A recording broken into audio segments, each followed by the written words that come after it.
is, if somebody maybe they're not sure if they've actually even made intercourse, maybe there was no discharge or Well, etc. This again, in situation. brief, ghusl is mandated for both men and women upon experiencing wet dream and seeing the sexual discharge or the signs of having sexual discharge.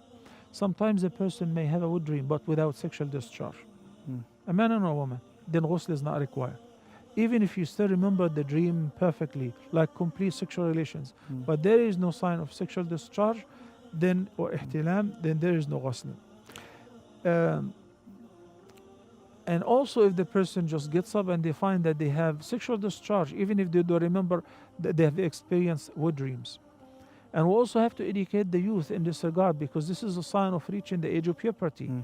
So when we're talking about the couple, husband and wife, they can help and assist each other in understanding that because there are no restrictions between them. They can talk about Mm. all things and all kind of things. Mm. The wife can talk to the husband can ask a sheikh on her behalf, and so on. But the youth, I hope, inshallah, they Mm. will pay attention to that.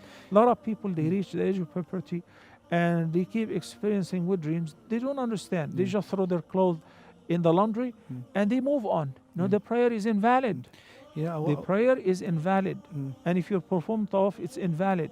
You have to perform ghusl to lift Mm. this major impurity.